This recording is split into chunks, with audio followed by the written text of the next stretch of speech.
Hello and welcome to today's news update, bringing you update from the African scene, the foreign scene and the world of sports. My name is Deborah. On news update today, we begin from Ethiopia, where the Tigrayan forces battling the Ethiopian government could be poised to seize the country's main trade route, the Djibouti Corridor, a top expert on the conflict said Monday. Will Davison of the International Crisis Group said such a move would put significant economic pressure on the government in Addis Ababa. His comments came after Tigray forces seized the key cities of Dessie and Kolombocha last week and linked up with another armed groups, leading the government of Africa's second most populous country to declare a national state of emergency. And moving on, in Egypt, heavy rain and flooding in southern Egypt has left 3 people dead and more than 500 others hospitalized from scorpion stings. Local authorities were forced to suspend schools, and the storm forced scorpions from their hiding places into many houses across the province.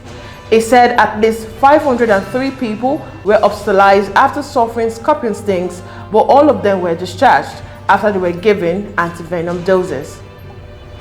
And now we head to the Democratic Republic of Congo, where the Constitutional Court of the Democratic Republic of Congo, DRC, ruled on Monday in Kinshasa that it had no justification to try former Prime Minister Augustin Matata on charges of embezzlement of public funds, leaving it to other judges.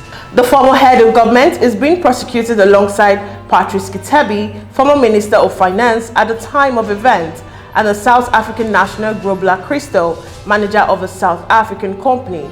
All 3 are suspected of embezzling more than $200 million in public funds intended for the Bukanga Lozo Agro-Industrial Park. And now in Nigeria, the Academic Staff Union of Universities on Monday gave the federal government a 21-day ultimatum over the failure of the government to implement the agreement reached with it.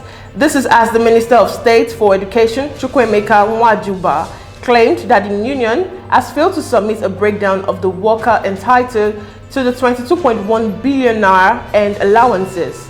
The Asuu president, Professor Emmanuel Oshodeke, who spoke during a press briefing at the University of Abuja, blamed the federal government for failing to honor the agreement it signed with the union, which made it call off a strike in December 2020.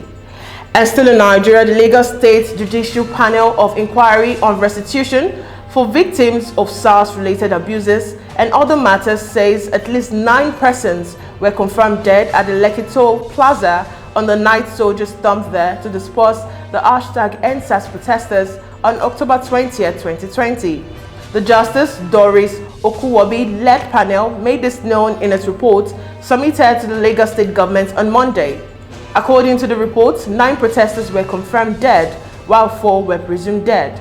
The panel listed 48 names as casualty of the incident. Among the 48, about 20 sustained gunshot injuries, while 13 others were assaulted by the military. Those killed, according to the report, were Victor Sunday Ibaga, Abuta Solomon, Jide Olalekon Abidin Ashafa, Olamilekon Ajasa, Kolade Salami, Folarunsho Olabisi, Kenechukwu Ugo, and Nathaniel Solomon. And more updates in Nigeria, PNB Oil and Gas Progress has alleged that some petroleum marketers are planning to create artificial petrol scarcity in the country ahead of the Yuletide, calling on the Nigerian National Petroleum Corporation, NNPC, to sanction the culprits. The group, in a statement signed by its national coordinator, Malam Shabiu Abdullahi, yesterday, expressed concern over alleged attempts by some petrol marketers to add over 90 million liters of petrol to be sold at exorbitant prices. And now we head to the foreign scene when Hong Kong police evacuated 32 people from the city's west Kowloon court and deployed explosive disposal experts, they said on Tuesday. Police said they were responding to reports from court staff but gave no further details. And moving on, hundreds of migrants remained stranded at Belarus border with Poland on Monday as the European Union agreed to slap further sanctions on the former Soviet Union. Amid the crisis, Poland has also reinforced its side of the frontier with 15,000 soldiers, in addition to border guards and police.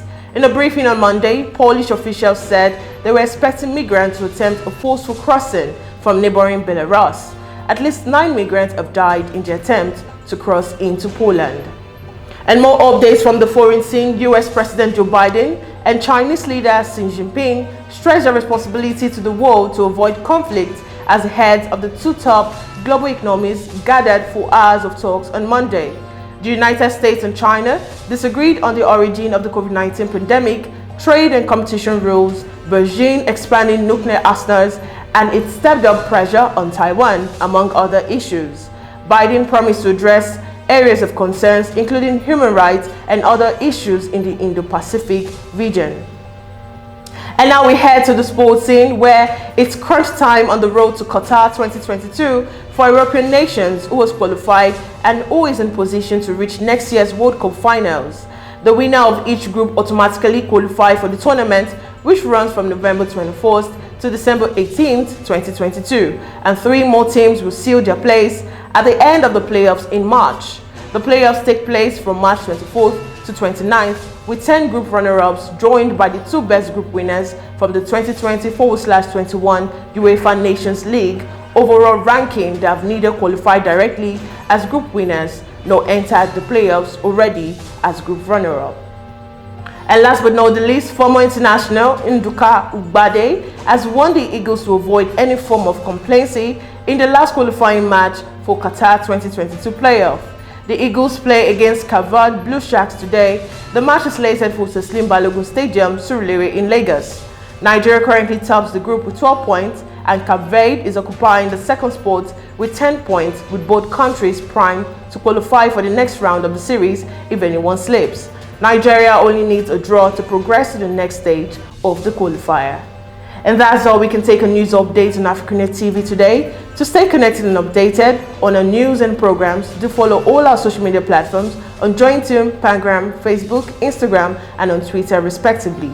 Once again, I'm Deborah. Many thanks for watching.